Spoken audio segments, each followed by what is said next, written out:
Hi, everyone. Welcome back to the Anxiety Chicks podcast. I'm Alison Sepanera, And I'm Taylor. and we're so excited to have you guys back here on YouTube and all the other listening audio platforms. Hello, hello. But if you're on YouTube, I'm waving. Hi. How are you, Taylor? Good. We just went live every week. We do our live on Instagram at 2 p.m. Central Standard Time, 3 p.m. Eastern Standard Time. And we get questions from the community and we talk about the topic we're going to talk about, which today we're going to get into morning anxiety. I'm like doing the drum roll. Okay, let me just tell you how it's so weird that we haven't really dove into morning anxiety yet, and we have almost 200 episodes. I don't know I how. know. I think while you talk, I'll look. I think we have like something. Okay. Let's see.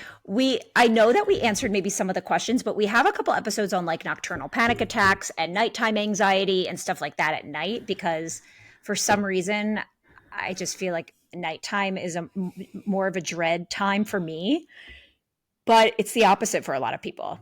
There's a Yeah, lot of so people that we find just have an episode on the power of routine. So I'm sure we touched on like morning routine, but we've never dove into like actual morning anxiety like we have with nocturnal anxiety.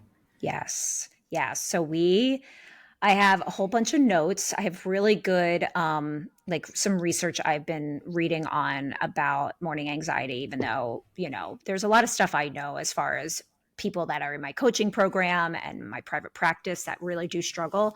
But we want to just give everyone a little bit more insight into why morning anxiety happens and what are some takeaways that you can get from this episode in order to kind of implement into your daily life, because that's really what is going to be most helpful, which we talked about in the live a little bit, which is creating habits and also talking a little bit more about routine. So before we get started, though, we were talking about this on the live a little bit. Tell me, Taylor, your experience with morning anxiety versus night and what it is like for you. I feel like when my panic attacks were really, really bad, nighttime was really just the darkness. I hated the darkness. It reminded me of death. Darkness and death just felt very close together. Do you know what I mean? Like just something about being in the dark, you just feel like something bad's going to happen to you. So I really struggled with panic attacks more so at night. Like I felt like every time nighttime came around, I would have like just weird panic. And then in the morning, for me, it felt like I would wake up and it was this feeling of like, oh, another day. Like, I wish I was still sleeping because the panic attacks were so bad and like I knew what was to come that day. So like you kind of talked about this too, and people in the live talked about this, just like that feeling in the morning of waking up and just having all of this on your plate, all of the day just weighing on you. And even if you don't have like that many things to do, but like say you have like two or three things that are just really important, on top of those two or three things, you just feel all these chores bouncing off the wall in between these thoughts, especially if you struggle with like ADHD. That's how it is for me. So I kind of talked about this on the live, how like in the morning, I will literally spend like 5 to 10 minutes just putting every single thought that comes to my head on a piece of paper because yeah, my brain can just be a lot right when I wake up. It's immediately like, go, go, go. No one talk to me. If you talk to me, I'm going to be very irritable because my brain is going a million miles an hour right now and you're disrupting those thoughts. Yeah.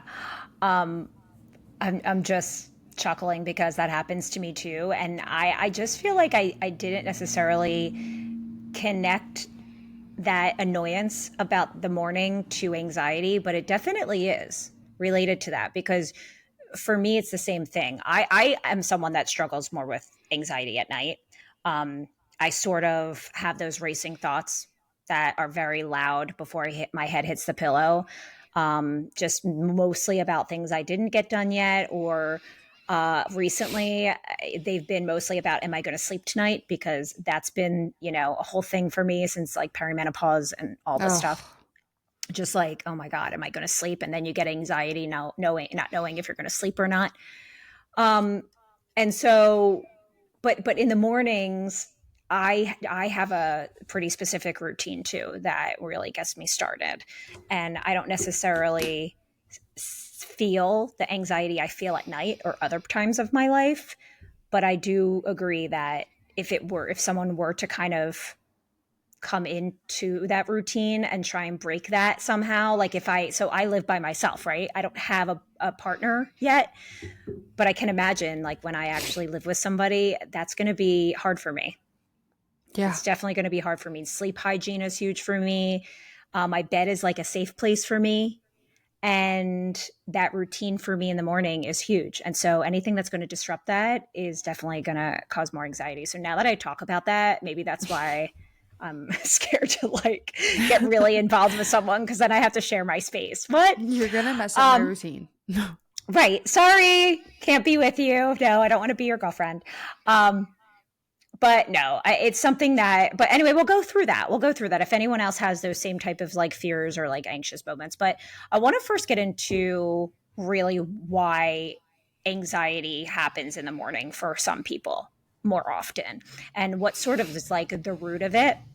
And a lot of times people don't realize that our cortisol levels now, like what cortisol is, right, Taylor? Or do you Mm-hmm. want me to? Yeah. Okay, Stress hormone. right. So it's like the stress hormone. So the fact of the matter is like the stress hormone of cortisol is naturally a lot higher in the mornings. So it basically like peaks because the cortisol like is part of what it wants to help you wake up and start your day. That's like the role of this hormone, right? It's kind of telling you it's time to wake up, it's time to start your day. But when you have anxiety, and for people with anxiety, the cortisol levels get really elevated. And when they get too elevated, like we want our cortisol to be balanced. It's really good to have it. We don't want too much of it and we don't want not enough of it. You know what I mean? So a lot of times with people that have really elevated cortisol levels in the morning, it can feel really overwhelming. It can really make it harder to regulate yourself and regulate stress throughout the day. And so your natural rhythm really isn't like happening, right? Yeah. Um, and so like when you think about cortisol, you just have to be aware of that, right? And then there's so many wonderful tools that can help regulate your cortisol or regulate your nervous system, which we're going to get into. Um, but it's just really important to recognize that that's part of your biological body. You know what I mean? So Yeah. And go even ahead. like from too much cortisol, a lot of people with really bad anxiety, there's this test called the Dutch test that I've done on clients, I've done on myself, and it's very interesting. It actually, because you're taking pee samples throughout the day before you send them in. And so it sees your cortisol throughout the day. It's looking at your hormones, but cortisol is also in there. And it sees your cortisol levels like right when you wake up, midday, and then at night. And like there's a pattern that most people follows. And it's very interesting to see people who struggle with anxiety, their results are usually completely out of whack. Wow. But I mean, that makes sense, right? Yeah. Yeah. It makes sense.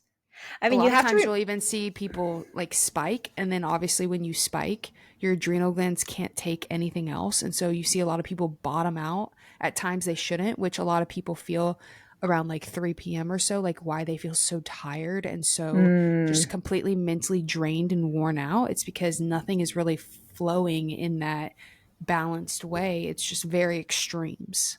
yeah, yeah. Yeah. Well, and you have to remember, the anxiety we feel in the morning, it could be it could be related. Well, first I want to say it could be exacerbated by waking up in the middle of the night, right? Maybe you have some negative thoughts, or you have like a nocturnal panic attacks in the middle of the night, or you wake up like worried, or your brain is still in like the state of high alert, even from like if you had anxiety at night right before you went to Hmm. bed. And so I really want to also just acknowledge the link between sleep and anxiety, right? Poor people that have poor sleep or disrupted sleep, it 1000% can exacerbate morning anxiety. Like, I don't know if, That's such a good point that like your sleep hygiene is like your precursor of morning anxiety. Like how that's so true. Like I have so many things that I do at night that actually set me up for the morning. Like I even like have what?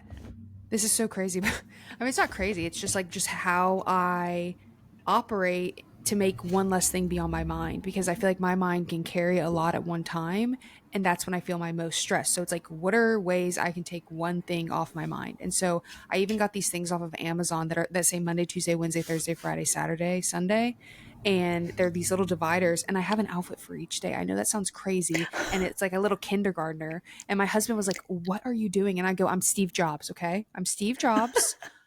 I need this taken off my plate." And it sounds crazy, but I don't want to wake up in the morning and have one more thing. So I become like a robot with Totally. those thoughts. I put my contacts in the same spot on my nightstand, ready for me to sit up, put my contacts in. I'm not digging in a drawer to get another pair out. I take them out of the drawer in the night, put them on my nightstand. I fill up a water before bed, put it on my nightstand. It's ready to go in the morning. These things set me up for the morning. These things make my morning routine go smoothly, so I'm not, well, what am I wearing today? Do I have clean socks? Do I have clean underwear? Do I have a clean shirt? Like, or you think you're going to wear this one outfit and then you go, oh my gosh, it's been in the hamper, all like it's dirty. I can't wear that. So now my brain, that is too much for the anxious brain if you are already anxious. Oh my gosh, totally. Well, and on the live today, we also had a lot of people chime in about how they also struggle with ADD or ADHD. And, we haven't talked much about this on the pod. I have on my page, but I want to get an expert in on this, but how connected ADHD and anxiety are, and Yeah. especially for those types of skills you're talking about, those like organizational skills or executive functioning skills. Um, that is so helpful for our brain when things are structured, right? And things are planned out for us. And that's a really good example of how that could really help you with nighttime anxiety or morning anxiety. It's like one other thing you don't need to think about, right? Hmm. Like planning what you're going to wear. I actually do that sometimes too. I think it's such a And great think about skill to how you have. feel when you do it. Like, think about the times you've done it and how you felt it being literally hung up, ready to go. Your socks are even there, the shoes are even there.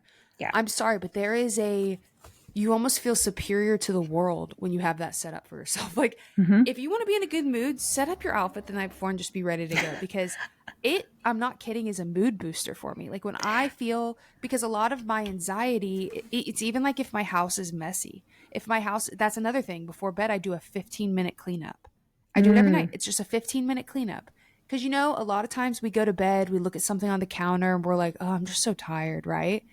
But when I wake up and I walk out to my living room and my kitchen and I see things are clean, I'm a different person. When I walk out, I got dishes to do. There's stuff on the counter. My environment being messy makes my already messy brain more messy. So if I can clean up everything around me, all I got to deal with is my messy brain, and I can work on that. I can yeah. handle that. I can't handle everything and that, but I can handle those things being fixed, and I'm not kidding. It sets me up. We actually didn't talk about this in our nocturnal panic attack and nighttime routine episode about how we're setting ourselves up for the morning. That's actually a good point. That's actually a good point. Probably because we just like focus so much on like the nighttime stuff. Yeah. But I mean, you have to remember too. For anyone listening or watching that works from home or doesn't necessarily have a 9 to 5 job, right? And maybe doesn't work till the afternoon, this is still going to be so important for you because one, if you work from home, you need, in order to kind of shift this, probably know what I'm going to say, but in order Yeah. to really shift your mind from this, cozy sleeping type of environment, you want to get ready for work like you're going into an office, It can be right? You bad. still want to wake up and get Yeah. ready and start your day not in your sweatpants, Yeah. right? You want to get ready and make it like that. For me, also, sometimes I don't have anything until the afternoon because of my clients, but I know that in the morning, um, it's when I really want to like do some sort of movement.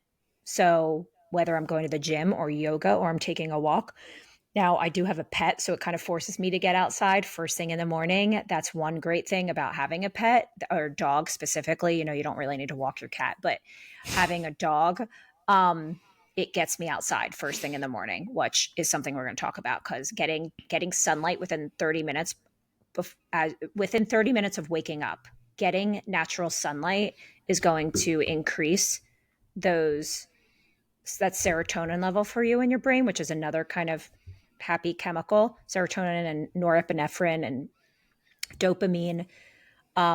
So that's kind of the first recommendation I would say. Try and get outside within 30 minutes of waking up and just get some fresh air. And if it's sunny out, get some of that vitamin D. Um, but also, I will wake up and I will lay out my outfit I'm going to work out in or my movement outfit. I still have an outfit for the day that I put on, even if it's not my quote unquote work outfit for the day that comes later in the day. I wake up and I put on my sneakers and I put on my workout pants. And even if I'm not doing like I'm not an intense person. So even if I'm not going to the yoga studio, maybe I'm doing a video in my house or I'm just taking a walk, I will always put on that like athleisure outfit. Hmm. It gets me ready mentally and physically to like move my body. Um, but I want to go back really quick to like the sleep, right? Because poor sleep and disrupted sleep, how it can really just create more anxiety is honestly like one of, I think, the biggest reasons that it really, really raises your cortisol levels, right? Um, because your body isn't getting the sleep medicine that it needs. It's not going into this like REM sleep. It's Hmm. not going into the creating the types of nutritional value you need from sleep. And I'm trying to say this in a way that's like digestible, but you really do need it. Kind of this is what I read and I heard. When you sleep, it regenerates certain cells in your body Yeah. It actually and removes toxins from your brain when you enter deep sleep. And to enter a yeah, deep sleep, you have to sleep well. Like, you just really have to sleep. You have to have a good sleep hygiene. And you're more likely to go into REM sleep when your circadian rhythm is very synced up. So you're less likely to get that good REM sleep if your sleep pattern's all erratic. 100%. So, like, that's why sleep hygiene is huge. So, sleep Yeah. hygiene is so good, of course, for anyone that's anxious at night, but it's also just as important for anyone that has morning anxiety. It's Yeah. all kind of It's that connected. precursor. It's like vitamins, how like if you don't take one, then one's not digestible, and everything Mhm. has to be A plus B equals C. We have to line it up. Yeah. So, you might want to start with like creating just a small goal for yourself every morning, right? We were talking about habits and routines. So, you know, if you think about how it takes like 21 to 30 days to create a habit, maybe it's just waking up and drinking a glass of water every day, right? Maybe you decide to do a 2-minute meditation every other day or stretching or stuff like that. Any little small act of like self care or like nurturing for you can literally start setting the positive tone for your day. So, one thing that I would really, really suggest that everybody do every single day is make your bed. Do you do that? Yes. Like, making your bed is honestly one of the most nurturing practices you can do for yourself and your environment because it sets the tone. Like, okay, I'm out of my bed now. Like my bed is for sleeping and for some other, fun stuff, quote unquote. That's all my bed is for. My bed's not for working. My bed is not for, doing, I would even say scrolling, right? Hmm. Your bed should not be for just like aimlessly scrolling. Now, pot calling the kettle black. Listen, I did this last night. Okay. I scroll all the time. I'm really trying to work on not doing it though, because I know it's so helpful for your brain to start shutting down.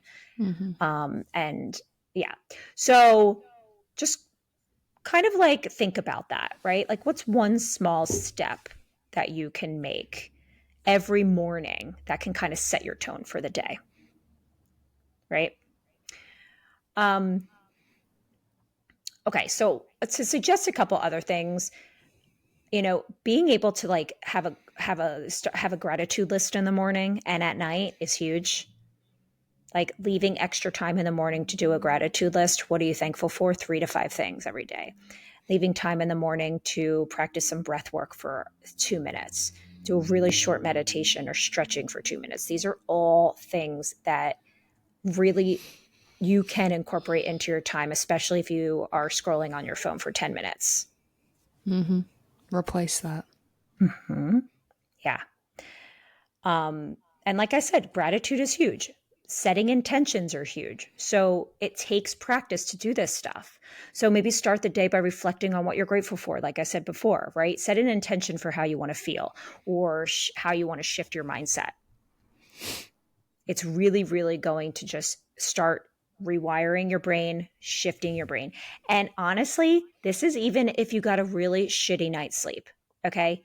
This is even if you woke up in the middle of the night. All of that stuff, yes, there's underlying things. Hopefully, you're working on whether it's in therapy or within yourself. But um, really try and make those a priority no matter how tired or not you are or quote unquote busy, right? This is needs to Mm-hmm. be a priority. Well, it's So, like, at what point are you like, you have to ask yourself, at what point are you sick of having this anxiety? At what point are you sick of waking up in the morning and feeling anxious, going and get your extra large coffee, adding on to the anxiety, getting to work, being stressed out, coming home, being mean to everybody, being irritable, sitting on the couch, going to sleep, barely sleeping, waking up and doing it all over again? At what point, like, you have to ask yourself, at what point are you sick and tired of just going through the motions of life? And do you want to say, now is the time I set the intentions on making change? And I really want change, because you have to really want something to change. Like Alison and I said on our live, if you set a habit for yourself, but you're just checking the box every day of, oh, today I read 5 pages, check the box. And you're just making it this box checking thing, that hoping by day 30, you're just going to want to read. You're going to want to like do these things. It's not always going to be a want. Even if you do it for 30, 75, 100 days, you have to want the benefits of what comes with that. You have to want the aftermath of putting in this work. I know that by being practicing gratitude isn't like a really fun thing to do. Like, you can't, no one enjoys just like sitting there and being grateful. I mean, yes, I enjoy it because I am so grateful, but like sitting there, taking time, shutting my phone off, not scrolling, and just thinking of all the things I'm grateful for in my life. Listen, scrolling your phone's going to be a little more fun, right? But by doing that, I'm one, reminded of everything I have in my life. And like, two, I'm setting my mindset up for good rather than these 20-second videos that, hey, we're all addicted to and are kind of making our ADHD and anxiety worse. Like, even though we don't think it is, a lot of us are like, oh, it's not. But if you're doing that first thing in the morning and last thing before you go to bed, the intentions, Allison said the word intentions, are not good. They're not good for the anxiety. So it's like, at what point, if you're sitting here yeah. listening to this, at what point are you just sick and tired of having the anxiety and Yeah. want to put in this kind of change? Yeah. And I mean, in fact, there is research that shows that aimlessly scrolling and Yeah. continuously doing that habit is basically like having a brain that has an addiction. So, I mean, there's Yeah. research behind that. It's not just, this is what might happen. I mean, the brain, we have to work, we have to work 10 times harder than ever in the last like couple decades to actually make our brain slow down Yeah. because of so much stimulation that we have and so many choices we have for that stimulation. So, like, in order to really change your brain, you have to work at it these days. We, Mm-hmm. back 20 years ago, where we didn't have smartphones, like we had computers maybe, but we didn't have access to it so readily. Like, our brain was trained to be more mindful throughout our day because we didn't have access to all these things. So you have to just remember that it needs to be a practice. It needs to be a lifestyle change, which is probably what I say every single episode. This is a lifestyle change, honestly. And so when talking about the lifestyle changes, I want to kind of get into the impact of what we eat and what we drink on a daily basis that impacts our anxiety levels and how the power of nutrition and hydration in the morning is going to be a huge piece of making you feel more regulated. So, and you probably know a lot about this, right? Being like a dietitian, what you eat and Yeah. drink in the morning plays a huge role in your emotional state. right? Like Absolutely. I mean, for just blood sugar everybody. spikes alone. Like a lot of people wake up and they just have something sugary, their blood sugar spikes, then it bottoms out, then they're grabbing Yeah. another cup of coffee, wondering why they're anxious Hmm. because they're needing all this caffeine all day long. The best Exactly. thing you could do for yourself if you're listening to this, have a glass of water, full glass of water, make yourself finish it. Don't have the Red Bull, the coffee, all that in the morning. Have a glass of water and then challenge yourself to eat a breakfast with 30 grams of protein minimum. Start your day off with blood sugar balance. Our blood sugar is so related to our mood, how our day is going to go. And if you're starting off with Lucky Charms, I don't know if it's going to be a good day for you. Just saying. I And I I don't know mean, if you guys saw, but red dye is now banned. I totally did. I can't believe it took this long. That's very It's sad, actually. It's literally scary illegal and in every sad. other part of the world You know how much red instead of dye is in? Like 100. it's actually scary. Yes. We're not going to get Well, into we're this. not going That's to go where there. my health We won't go anxiety there. goes. We Okay. won't go Yes. there. We won't go there. But what we will say, I really, really liked what you said, because for anyone watching or listening, you go straight for that coffee with like a bunch of like creamer Mm-hmm. and whatever other sugar you put into it. Anything with sugar, or like you reach for a donut or you have that cereal, 1000% that's going to contribute. If you're already predisposed to anxiety or an anxious person, that is not going to help you at all. And in fact, it's probably going to make you more anxious. Yeah. Yeah. It's going to send you on a high and then a low, and then you're going to grab another cup of coffee or something. And you just do this whole day of jitteriness, and it's not worth it.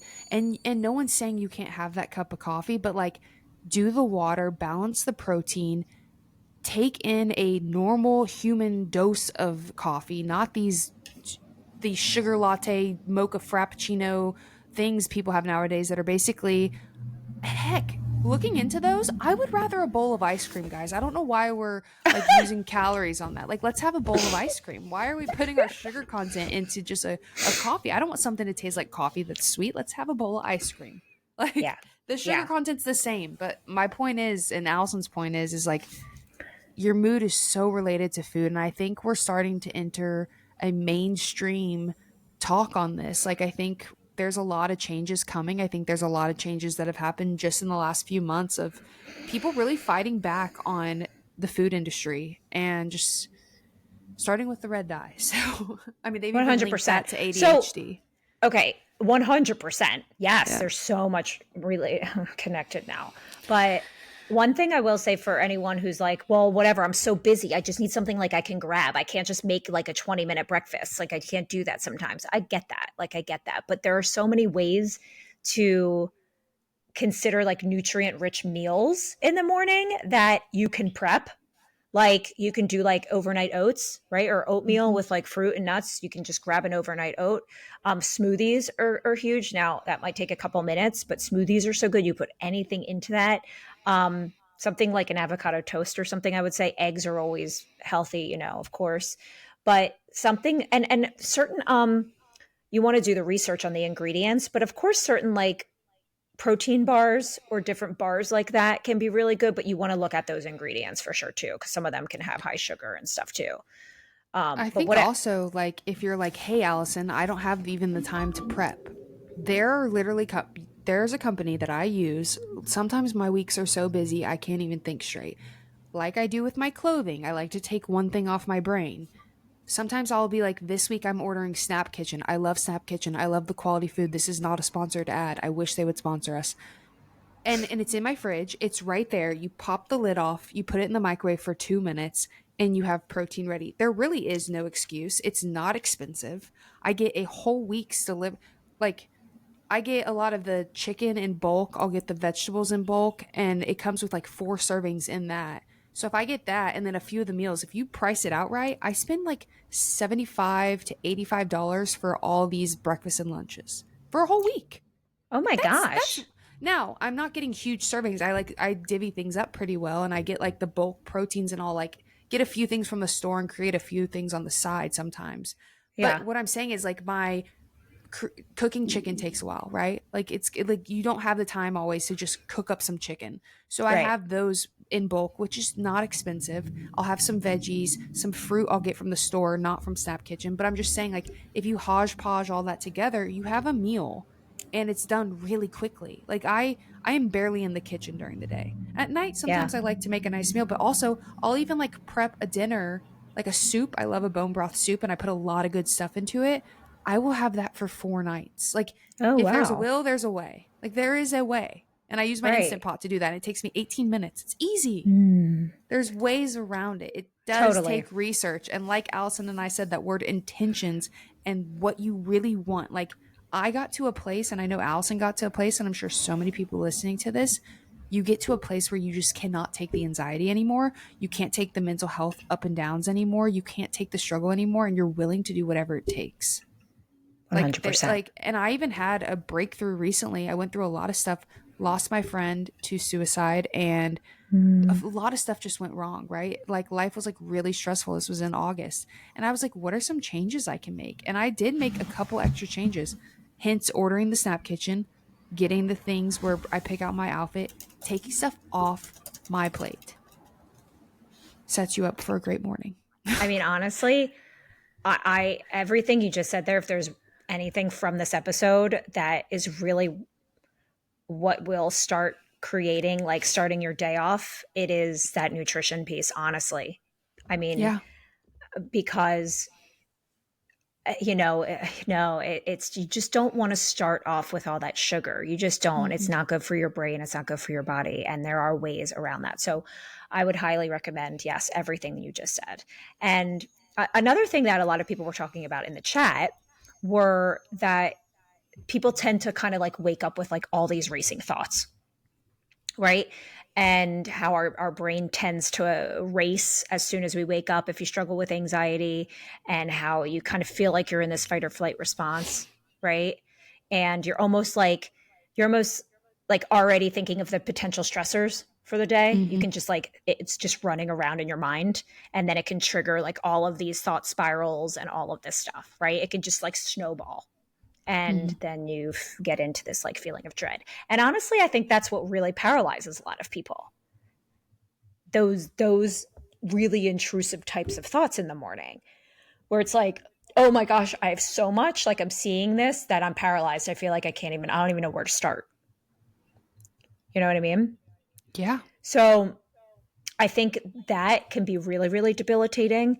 And that is, of course, something that should really be the cognitive piece of that really needs to be kind of worked on, I would say, with some support, whether it's like a therapist, or maybe even if it's something to help you with your nutrition, like a nutritionist or dietitian, and like what you can do in the morning. Working with like an executive functioning coach can be really great to kind of prioritize your day. And if you do struggle with ADD or ADHD, like working on time management, and working on setting boundaries. Like maybe you're a people pleaser, or of course, people with anxiety can really relate to people pleasing and perfectionism. So, like learning how to say no and setting boundaries. All of those cognitive things, right? Those are all practices too that aren't just for about the morning anxiety, but just like in general, your daily anxiety, right? That are going to be Yeah. really, really helpful. So, learning how to kind of quiet that brain down and reframe, using a lot of the CBT practices we've talked about on this podcast. And we have so many good episodes on how to kind of rewire the brain as far as reframing and challenging the way you're thinking, and then speaking kindly to yourself and all of that, and grounding yourself. That's just huge, huge, huge, huge in changing your brain. So it's like you think of changing habits, changing behaviors, but also changing your brain. All of that all together is going to be what's going to be like the pathway to freedom. That's how I describe it to everybody. It's like this is the pathway to freedom, because it's a lot of times when you have anxiety, you feel like you're trapped, right? Yeah. So the last thing I just want to like tap into, which I took notes on because I was reading the research on this, which is so interesting, is the connection between morning anxiety and seasonal affective disorder. So for anyone, listening or watching, I'm curious, can you relate to feeling more anxious in like the winter days or the colder days? Or maybe it's the opposite. Maybe you're feeling more anxious when it's like really, really hot out. And it's just creates this like really, really just anxious physical and mental feeling for you. Right. Um, Either way, you know, of course, we know with the people that feel more depressed or feel more anxious in the wintertime is, of course, sensitive to the fact that we don't have much sunlight, right? Yeah. And they're reacting to the fact like our days are shorter and we don't have much sunlight, and that increases feelings of like sadness and anxiety. Of course, we're not getting that sunlight, which is what I said before. It's natural vitamin D, right? It's a natural serotonin booster. And so the absence of that natural light can really make mornings feel more like really challenging. And you can wake up feeling a little bit more fatigued or more heavy. You Hmm. know what I mean? And you're cold. A lot of times Yes. it's the winter time. You're cold. You don't want to get out of bed. Yes. The last thing you want to do is get out of that warm bed. Yep. And also That's where like, prepping your clothes comes in play. You put your sweatshirt on the side of your bed. oh my gosh, no, totally. But also I know for me too, as like I just think about here in Philly, it's been okay in the beginning of the week, but now, the high is like 15 or something. The amount of time it takes to put on your jacket and your scarf and your hat and then find the gloves and one's missing and I'm like, oh my gosh, where are my boots? And then I put on like 3 pairs of socks. I mean, honestly, it it feels daunting even to have to put on all of Yeah. that stuff to go Yeah. outside. Just to Right. take your dog out. Right. So of course I'd love for you to still try and manage that a couple times a week to like get out in the morning, outdoor walks in the morning sunlight and like bundle up and do that if you can, or during your day at some point. But also there is something I like to call a happy lamp. And Hmm. we were talking a little bit about this in the live today. If you guys haven't heard of sort of this happy lamp therapy lamp, it's essentially this. It's not a lamp like you would think of as far as like like a lamp that you would turn on uh, for like on the bedside table, It right? almost looks like a magnifying mirror, like the shape of one. You know, like those little mirrors that like prop up. Like it looks like a vanity mirror, like you're gonna do your Oh yeah, makeup. yeah, yeah, A portable, yeah, yeah. yeah. Like a vanity mirror. Yes, yes, yes. So the point of it though, right? It's this device that kind of mimics the natural sunlight, and this type of like seasonal affective disorder, it's sort of like related to depression, but depression and anxiety are really connected. You know what I mean? And so it basically provides this bright light. Um, I don't know what the exact like bulbs or whatever is, but it really helps regulate your body's internal clock. Hmm. And it improves the mood because it boosts the serotonin levels that you would normally get if you were outside in the sun. And these can be the serotonin levels really decrease when you have limited sunlight. So these lamps can help boost your mood. Like I said before, being able to kind of just like sit next to it. So how you're supposed to use it, and there's different, I think, lamps, but you really aren't supposed to like look directly at it. Some people think they're supposed to just sit there and look directly at it for 20 minutes. Like, don't do that.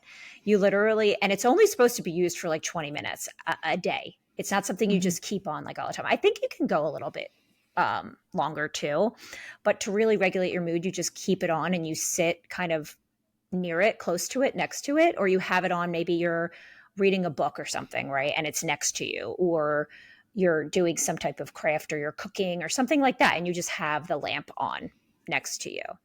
Um, can really, really help with changing those moods and trigger production of serotonin and really trigger those neurotransmitters that regulate mood. It can also improve sleep, which is crazy. Yeah. So because it mimics natural sunlight, it can really help regulate the circadian rhythm.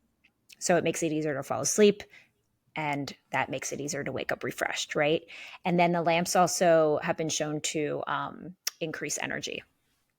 So it can obviously help you feel less fatigued, which increases energy, right? And helps you feel less sluggish, especially during the months when you're like, oh my gosh, I have no light hardly ever. So, I think, again, trying this about 20 to 30 minutes in the morning, maybe within the first like hour of waking up, I think that would be a really great suggestion. I have a bunch of therapy lamps I would recommend on my Amazon storefront. So go to the Anxiety Healer, my Instagram page, and just click on my links and on the Anxiety storefront. Um, so yeah, that's just something too, which is so interesting that most people might not put connect. You know what I mean? Yeah. Yeah, I think there's a lot of things we talked about. It's like the precursor of everything, having everything set up for A plus B equals C, like I said, making sure your A's in order so your B's there, and then your C, you get your outcome. Yeah, 100%. So this is a little bit of a longer episode, which I wanted to do, and you know, there's so much. I'm just thinking about my healing tip of the week because there was something I had in my brain for the healing tip of the week. And then as we were talking, I was like, no, I want them to actually practice this instead. And honestly, it was, you should practice everything we talked about, you guys. But I think if there's one thing you can really work on, it's what Taylor said. Like, this would be my healing tip of the week. It would be to try and lay out your clothes. Just kidding. It would be to lay out your clothes. Order the Amazon Monday through Sunday tags, like your 4. Order, yes, yes. No, like lay out your clothes for sure. But it would be about the nutrition, getting started with your day with food that or food or and water, 100% water, but also food that really helps not fuel your anxiety, but helps like heal your anxiety. Mm-hmm. Right? So think about how you could change that daily routine in the morning with what you eat. Because I think if you do that, that's a good start to your day and feeling less sluggish and all of that, you know? Yeah. Yeah. I think that's a good tip. 30 grams of protein minimum, guys. There you All right. go. And then the quote of the day: almost everything will work again if you unplug it for a few minutes, including you. Yes. Oh my gosh. Can you I just want to close my eyes and think of unplugging myself. And it just feels like such a good imagery. Yeah. Yeah. Like, we all need to unplug. I Can swear. I just unplug my brain right now? Because Just that would be unplug great. from devices, videos, social media, computer. Just unplug. Like, I think you have to. Unplug. I've kind of been doing that, especially on like Sundays, just really unplugging and just trying not to, just focusing here and not here. Here, not here. That's great. It's hard to do It's a that too when you have your own. process. It's hard to do that when you have your own business because you're just constantly Yeah. always, right? But I have to the Intention. word of the Oh, day is that's the intention. word. Intention. What are the intentions? Being intentional. The word of the day is intentional. Okay, intentional. All right, you guys, love you. We'll be back next week with an all new episode. We were supposed to have a guest today, by the way. Sorry, I was about to say, I'm like not saying that anymore. Setting myself up right. for failure. Hey guys, we I have a was just guest gonna next say week. No. no, but you know what? I did want to even start the episode off with this because I totally meant I wanted to give my just support to everyone dealing Yeah. with the fires in LA and just like my prayers and my thoughts are with everybody. And the guest that we were supposed to have, actually, she's okay and everything's okay, but she's really involved in helping people because she lives out near LA. So of course we were like, please, yes, just come on whenever you can. So we will be back next week, though, with some great content. Please like and review and subscribe. And on YouTube, we'd love for you to share our episodes and follow us at The Anxiety Chicks, The Anxiety Healer, and Health_Anxiety. All right, you guys, love you. Bye. Peace.